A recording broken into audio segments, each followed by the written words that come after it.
Folks, welcome inside the Parisi Palace, high above 2919 East Broadway. This is a special edition of the Jake Feinberg Show, coming to you live on Power Talk. Please go to our website, powertalk.live, download all of our free local shows, including Solomon on Blast and the Jim Parisi Show and the Jake Feinberg Show. And we can't thank you enough for making us part of your day today. And it's an honor now to bring in a cat who has been improvising melodically for many years. I don't know if he even knows this, but we actually crossed paths. We didn't really cross paths, but we were in the same regional area in Boston University in the late 90s. But since that time, my guest has been a prolific bandstand performer with a myriad of different groups. And he just came out with his new album now, and it's an honor to Blood from a Stone. Eric Krasno, welcome to the Jake Feinberg Show. Hey, Jake, how you doing, man? Thanks for having me on. Oh, it's an honor, man. Hey, did you go to Boston University? I went to Berkeley, which was just down the street. Right. So I went to BU in 96. I'm just curious about some of the gigs. Did you go into Alston to play a lot, to play at the Red House, maybe? Yeah, well, we did a lot of gigs around there. So I went to Berkeley for one semester, actually, and then I went to Hampshire College, but I hung around Boston, and we did gigs around there. Like, that was when my band Lettuce was first starting out. So we used to do gigs at BU and at Tufts and, you know, the Middle East and the old House of Blues. So that was definitely our stomping grounds down there.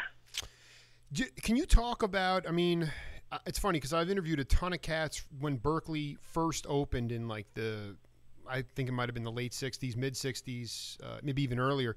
And I mean, it was a different school. There were probably only 30, 40 cats that went to the school. Was there anything that you can honestly say? I mean, did you meet the cats from Lettuce there? I mean, what was the most? Yeah, I mean that was the most valuable thing about Berkeley, and I actually went there in high school for like a summer semester. They do a thing called the 5-week program for like musicians in high school, and I actually met them then. So we were in high school when we met, and we kind of said, hey, you know, we want to start a band, so let's all go here when we graduate. And we all did. So 2 years later, when we graduated high school, we all ended up there and started the group.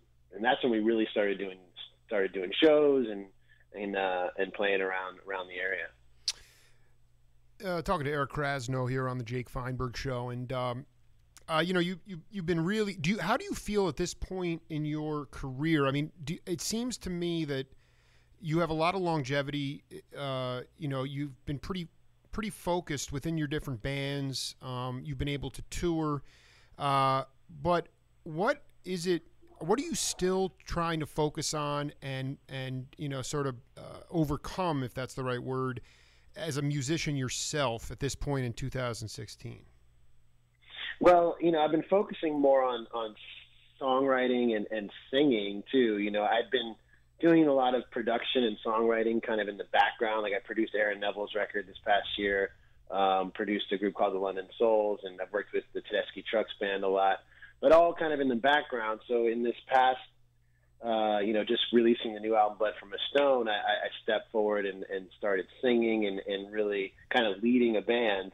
And that's just been a rush, you know, and the more that I do that, the more excited I get, and we're booking a lot of new shows. And as this album and this material gets out there, the rush of people knowing these songs and getting to sing these songs and have the audience like sing it with me, even, you know, that's a pretty cool experience that I've only, you know, really experienced as from the background in the past, you know.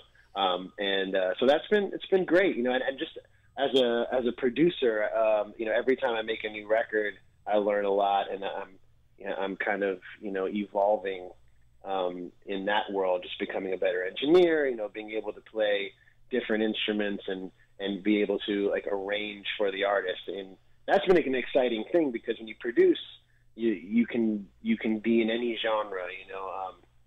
And that was the hardest thing in making my own album, was kind of trying to make it cohesive, because I'm interested in so many different things. And, yeah, I know. I mean, you're just like you're just like the Energizer Bunny, man. I love it. You know, but it's like, a couple questions on the production side. I've interviewed, do you know the band, The Section, going back to the early 70s? It was Leland Sklar, Russ Kunkel, Danny Korchmar. They played Carole King's record. They did everyone. They did that. Yeah. I know of them. Yeah. So sure. I mean, when I interviewed Korchmar, you know, he likes to produce as well, and he talked about it. You know, I'm totally obsessed with that early '70s, late '60s sound on vinyl, and I know you are too. And whether it's improvisational music or with lyrics, and he's like, Jake, you know, it's not about digital versus analog. It's about mic placement and how you mic stuff. And I wanted you to talk about how you mic the setup so that you get a warm sound. I mean, to me, this is a this is really essential. And I was just, if you could talk about that in your own production, I'd appreciate that. Yeah, no, that he is right about that. I mean, I like to fuse the worlds of analog and digital, and I like to make people kind of guess. Did they use tape? Did they not? You know, and on my album, there's certain tracks where we use tape the entire time. There's certain times we don't, and I would hope that no one would know. But in order to do that, you got to use your ears, yes, and I think using less is really the thing for me that makes that sound happen. For example, they had less channels, they used less microphones, and it was more about the band gelling together and knowing their parts and creating great parts together. I dig. What happens nowadays is you have a million tracks in Pro Tools, and you have the let's throw everything at the wall and just see what sticks, and that's when you get records, to me, that sound like too much is going on. That's what I hear in a lot of modern records, and you know, and you can hear that, you know, when you mic, you know, back in the day, Motown, they used, you know, 1, 2, 3 mics tops on a drum set, and that evolved over time. And what they did, like, and he's right, you know, it was all about taking that one mic and getting the best with that, you know. So, you know, that's what it's all about. And having an old great microphone with old circuitry that's handmade, I mean, that helps too. You know, so, you know, and I think there's something to be said for like having a tube or two in your setup. But you know what? There's been some amazing technology lately where digital is emulating those things very well. So, you know, again, you know, I truly believe it's all about what you do with what you have. You know, I make records in my apartment sometimes that to me sound better than going to $1 million studio. But it's really just about that vibe and capturing the vibe and knowing how to capture it. And this is something that happens over time and through experience. And, of course, I thought I was a great producer when I was 22, but, you know, it took making tons of records with different artists, different genres, that now, okay, we want to get this type of drum sound. I know how to do that because I've done that before, you know, or I've tried this microphone on this, or I've, you know, been in a room like this and I know where to stand. And when I stand in that right place, I find that place, that's where we're going to put the mic, you know. So it's all, to me, it's about experience and experimentation, and trying different things, you know. And I think that's another thing that's tough is you get in a studio that costs $1 million and your pressure is, get as much as you can, as quickly as you can. And that can sometimes, you know, you can sacrifice quality by rushing, you know. No, I think you're spot on. I mean, again, you know, it's funny. I look at our generation. I'm 38, and it's kind of like we seem to have an old soul mentality. I don't know how it happened that way, but a lot of younger cats, you know, they have not been able to, you know, most of the pop music has been, you know, a lot of digital beats, a lot of crunch music that's been hyper compressed. It's hard to hear a lot of space in the music.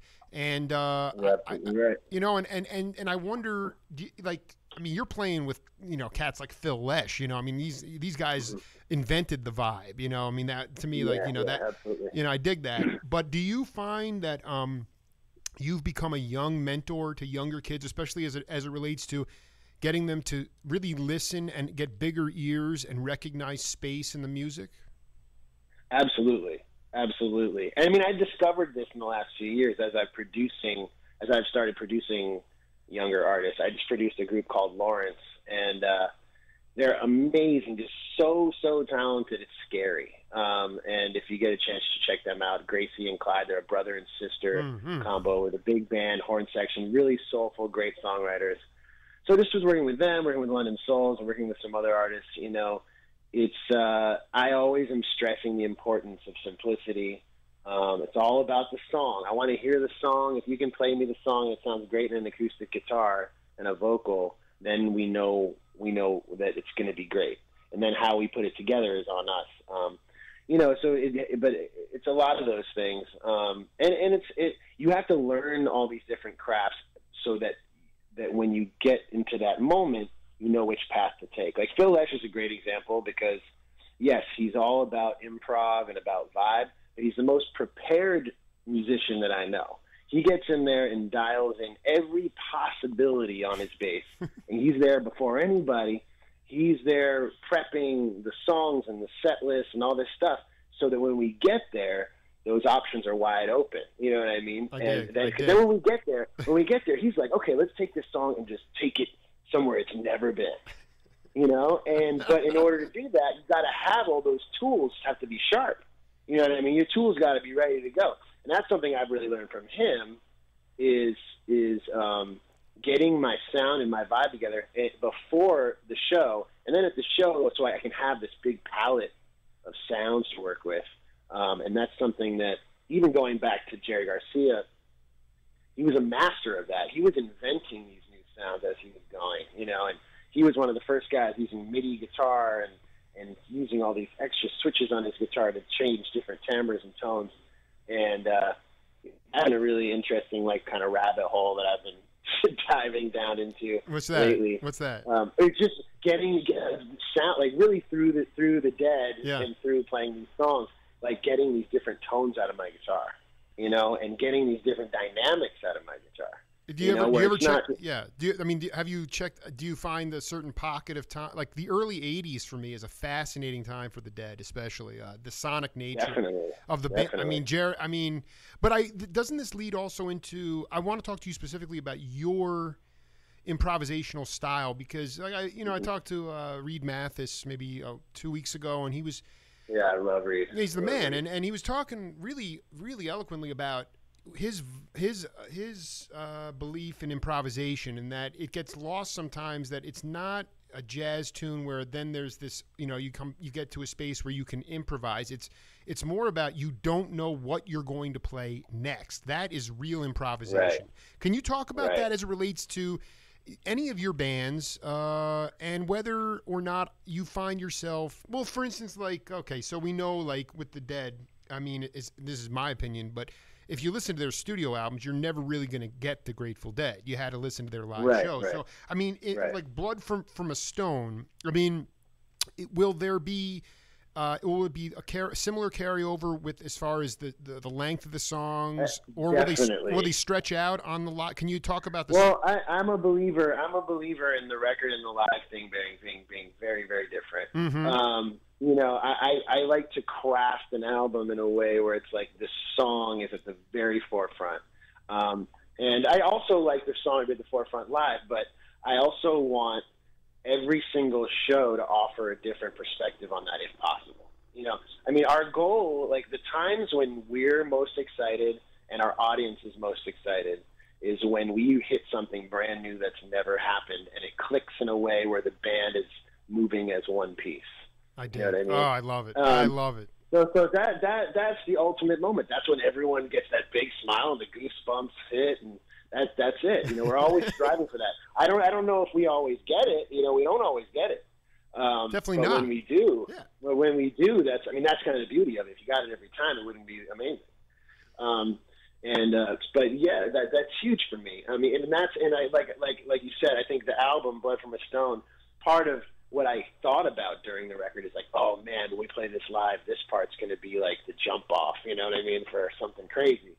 And I try to get at that a little bit in the album, but again, the album is also not necessarily my live band. I'm playing a lot of the instruments on the album. It's like very much in my head. Well, no. Someday I want to do like Eric Krasno band, like either a live album or even in a studio setting, but. Blood from a Stone is much more of like presenting the songs, and I think there's some cool solos and some cool improv on there. Definitely with the Derek Trucks track, me and him are improvising back and forth, and we showcase that. But yeah, I think when you see us live, it's a whole different experience. No, we need to get you over. We need to get you to Tucson, man. We get lost because we're not on Route 66, so people always bypass Tucson. Right. But, we got to get you down here. I would love that. No, we're gonna make it happen. But how can you talk about the fact that you've been woodshedding on the bandstand for so long, and then off on these different trips in this early part of the century, and then finally basically saying, well, you know, was it something that, as far as finding your voice, starting to be a leader for the first time, was this something that you've been like wanting to do for many years, or did this organically just sort of say, well, you know, like in your head you were like, no, now's the time? How did it? Would you like, is this a better approach as opposed to just jumping in and sort of, you know, singing before you actually find your voice? Do you feel like those years of woodshedding and all the trial and error and drowning, falling, and getting back up helped you get to this point? Yeah. Well, I think it's you know, it's a hard question. So I think it's all of that. I mean, it was in the back of my head for years, but I don't know if I was ready until a couple now, you know. And when I came together, it also was just a lot of elements coming together. It was meeting Dave Gutter, who's my co-writer on Blood from a Stone and on a lot of other stuff. He's kind of my partner in crime to a certain degree. Interesting. Interesting. And so when I first met up with him, with like the concept for the album, I was like, I want to make a solo album. Originally, I was like, I'm going to sing some, but you know, I sent him some demos. But, you know, the idea was maybe I'll get because I've got all these great singer friends that I've worked with, you know, Shaka Khan, Aaron Neville, Susan Tedeschi. So I had this whole list of people. And originally I was like going to do this big guest album. And then when we went up and started singing the songs and I started demoing the tracks, he was like, no way. He was like, no way, you're singing this record. This is your record. Like, and it's funny because from his perspective, I'm sure he'd love to write songs for all those people, and from mine. But then, you know, he was just like, this is you, like, you're writing this stuff, we're writing this stuff, and this is for you, you know, and you're singing it, and it's really honest, and it's really real. So I was like, you know, maybe, and it kind of shifted the rest of the process. I was like, okay, you know, maybe, and then I started performing it a little bit, like low-key, and kind of started finding it, and like you said, then I just kind of started finding my voice and figuring out, oh, well, this is my range, and this is, in the past, I'd always sung demos really with the intention of other people recording it or performing it. So it was a new process. And then it was kind of finding the band members, figuring out, and then right after that is when I linked up, or during that time, with Phil Lesh during the Dead thing, which really was a left field thing at the time, even though I was a Deadhead you know, when I was younger. But that whole experience kind of opened my brain up in this crazy way, and now those things have all kind of I need to talk to you for about 9 hours. To me, that's the most awesome thing, like, to be on this journey and then to connect with someone like Philip Chapman Lesh is epic. Yeah, and then Billy too, and then Billy brought me on to the Billy and the Kids, and then and Bobby too. You know, I've gotten to know all of them a little bit, and it's full circle. When I was a kid, you know, my first music love was the Grateful Dead. I got to go to shows when I was a kid. My brother was 6 years older than me, and he was a Deadhead, so he brought me to see them in Madison Square Garden. I saw them at Nassau Coliseum. I saw them at Bread and Burn Arena. I saw some pretty legendary shows. A lot of late 80s stuff? Yeah, late 80s, yep. 88, 89, 90. Yep. All the way up till 94. Yeah, that Nightfall of Dime. I mean, I want to talk to you about this tour. It's just like any tour. Like Pat Martino goes to Europe. He plays 24 gigs in 26 nights in 24 different places. Yeah. I mean, would you, in your ideal world, in the Krasno ideal world, would you prefer to play, I mean, a place like Upper Darby or, you know, 3 nights somewhere as opposed to just going one place to another? I mean, to me, it's like if you're playing totally improvisational music and you're trying to reach that spiritual, climax, how hard is it to do that when you're at a different gig and you're not seeing the same people? The thing about the Dead shows, those guys used to laugh because they'd see the same cats like us every night. You know? I mean, it's really funny, and just because I just did the Phil and Friends for 2 nights at Coney Island, the first 7 rows is the same people both nights, like without a doubt. No, I mean, I looked out because the second night, because first of all, the first night I'm like, hey, it looks a lot like the people that came to the Cap show, the Capitol Theater show. And then the next night I was like, let me see if I remember. And it was like everybody, but it was so great because I had this whole little section and that was like Kraz, you know, they were like the Kraz section. Exactly. And I'm like, no way. The signs I was like, I have a section. Holy shit. So anyway, but I love that. I mean, we've done that with Bowl Live, you know, with Brooklyn Bowl. Soul Live takes it over for 2 weeks every year, and so I love that because people kind of know we're stretching out, and that's why they're there. And it's like this whole thing where like you're on the same team as the audience. You're all like hoping that we hit something cool tonight, and we all know it's not that tight. You know, it's not like we sat here and rehearsed for a week and we're playing a set like you know, and nothing against the pop guys that go out, but like, you know, Justin Timberlake or someone like that, their production is so that they have to play the same set every night, you know, and we thrive on changing it, you know. But then again, you also like a fresh environment, so it's kind of like, you know, the only thing is being in one place is nice because, you know, you can kind of get up and have your coffee and sound, you know, everything. You don't have to travel all day and then get to the gig. That's the hard part for me, is like the actual travel. Playing the shows is fun. You know, I'll play shows. I'll pay to play shows. It's just about getting from A to B is the part that kind of wears on your system and can sometimes wear on you, you know, can sometimes take away from the show. But, you know, I like both.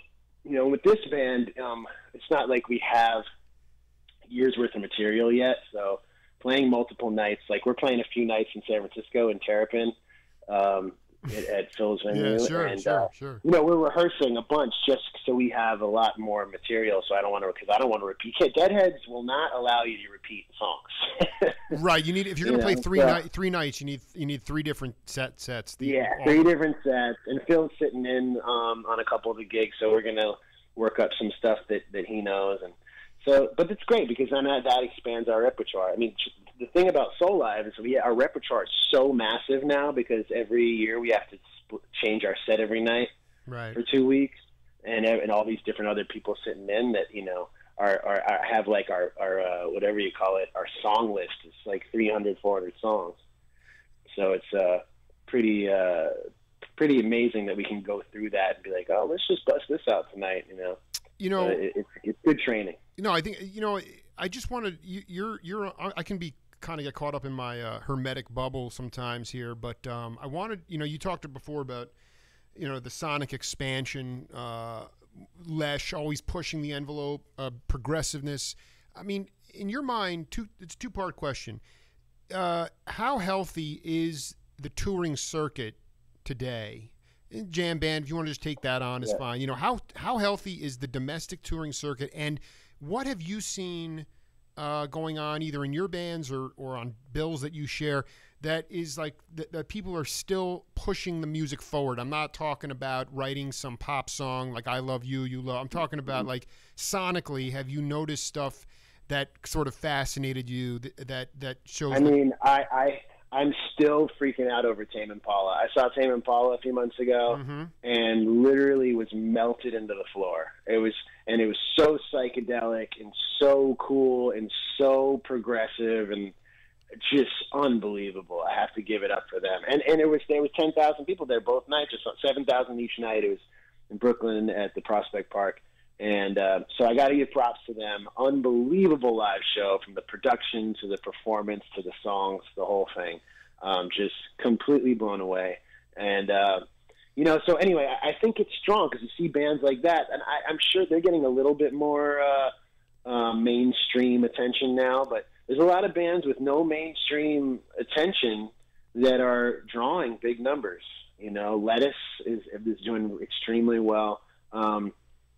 You know, a lot of these bands that just go out there and they invest in the production and they take risks. You know, I perform with Pretty Lights sometimes. He's more in the EDM world, but what he does with his live show is absolutely amazing. From the video to the lights to the whole presentation, and he also is improvising up there and adding band members. And you know, I think that and his scene is unbelievable. I mean, every show is sold out, and people are, you know, freaking out, and like everyone has the Pretty Lights merch and their pins and the hats, and it's a scene, man. It's kind of like the Dead. It's kind of like the Fish and the Dead, and, you know, and there's bands like that out there. So when I get out there, yes, I get inspired, you know. And then there's other times where I see groups that I love and they're not drawing, and you know, and that sucks too. You know, it's not an exact science, but you know, I do believe that if you put great music out there and you work really, really hard, you know, it happens for you. You know what I mean? It's just sometimes it takes longer than others, you know. Yeah, but it's it's an interesting time because it's hard to wade through all the music. If you turn on your computer, which is how most people get to their music, and there's just a billion things thrown at you. So how do you really trust? How do you know what's really good, you know? And you got to go from word of mouth, and you kind of got to use your, you know, you got to experiment and try different things. It's funny because I just started using, or not, I've been using like Spotify and like Sonos and all this stuff, and I still go back to my records because I know what records I have. Me too, man. Me you know too, what I mean? man. Oh, yeah, so it's like, okay, I want to listen to like Cannonball Adderley, even though I've heard that record 20,000 times. Just because, like, when I look at Spotify, I'm like, wait, I can listen to anything. I don't even know what to do anymore. No, I mean, I'd rather just put on the Fabulous Rhinestones on Just Sunshine. You know, I mean, it's like exactly. I mean, I like worn out my George Harrison All Things Must Pass, but it barely plays, and I'd still rather play that.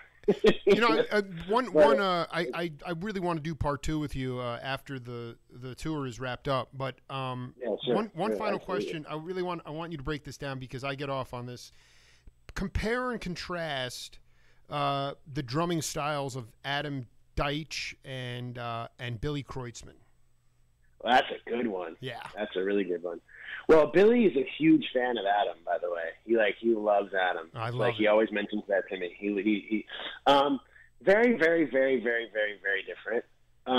But similar in that they both want to find something new, and they both get off on that. You know what I mean? And pushing it to a new place. Adam's always like, you know, he loves a really, really tight set, and I think that's really important to Adam. He's a band leader. He's a musical. He's a songwriter. He's an arranger. He wants to hear everything really tight, but then he also loves when things go off in that crazy improv space. And I think Billy's even more like Billy is not as involved in like having the set list. You know, when we do Billy and the Kids, he kind of leaves the set list writing to Tommy Hamilton and some of the other guys.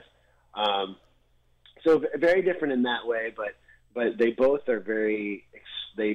are exploring at all times and wanting to push things out. You know, Billy's a little looser. You know, I mean, Billy's not really as concerned about the time fluctuating. You know, whereas Adam is very much like he wants the time always to be right there. You know, unless that was a planned thing to change the interesting. tempo. So let us. Yeah, go ahead. No, it's like sometimes. Well, that's the thing about the Dead is that the tempo shifting and this kind of like I call it the egg because the egg kind of rolls over. You know what I mean? It rolls over. We always get there though. Like we don't know when it's gonna roll over, but when it does, we're usually there. It's all about paying attention. Yeah, baby. You know what I mean? We all pay attention to each other. But it's like Billy will let it get loose.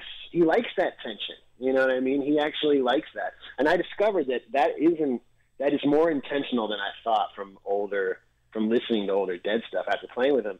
I don't think he's messing with you sometimes. He wants you to feel it move and then watch it go back. You know what I mean? So he's a great drummer, man. I really enjoyed playing with Billy. And he's one of the greatest guys to improvise with because he really is with you.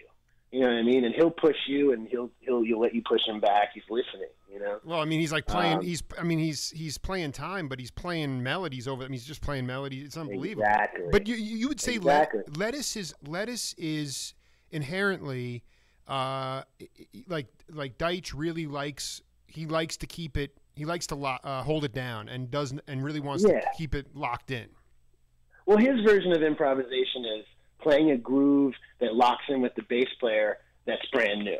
That's not necessarily about a noodly taking it out there in a weird way. He likes to okay, there's a section where we're just going to make up a groove. And it's not like we're going to just take a drum solo, but we're going to make a groove and we're going to find a pattern that's going to lock in super tight. And it's going to be something we've never played before. for. And then if we hit that, we all look back at each other and we go, oh yeah, that's it, you know? So it's more about that moment rather than some like pinnacle of like noodling that kind of reach it. Nothing against noodling. I'm probably using the wrong word there, but like as far as like sometimes with the Dead, it's all about this weaving and this everyone moving against each other, you know, or dancing with each other rather than just like holding it down. Well, I mean, like literally, I just interviewed Reed Part 2 this weekend, and he was like, I mean, I've heard this from a couple times, you know, that Jerry and Billy used to say that, you know, let's keep filling the band, but let's get a bass player, you know, like, because it was Phil was just soloing like crazy, you know, but it's like, you know, I mean, there's something very magical, and you obviously are a torchbearer, and you continue to carry on the lineage, and Blood from a Stone, has that actually been released yet? Yeah, it was released in July. Yeah. Okay, so it's been out for a while. There, you can find it. And where can people find it, and just you can find it through erickrasno.com. It's on Spotify and it's on Apple Music. It's everywhere. Amazon. You can actually get vinyl and CD through my website. I'll get a vinyl copy of that immediately. Eric Krasno, I just want to say it was a ball to connect with you, and I look forward to doing set 2 on the other side, man. Yeah, anytime. Cheers, brother. Have a beautiful day. Good luck on the tour, man. You too. All right. Appreciate it. Later. Thanks. Bye-bye. So that's a wrap for today. We hooked up with Johnny Mathis early on in the first set, and Johnny was waxing poetic about being with Merle Saunders on the bandstand in the 1950s, and we just heard from Eric Krasno, a legendary guitarist who, my generation, in fact, came out of the Berklee School of Music, Lettuce, Soul Live, and now he's a leader in his own right, Blood from a Stone. And that's going to do it for the Jake Feinberg Show. We'll be back sooner than later. Right now, we'll rejoin the Jim Parisi Show on Power Talk Live.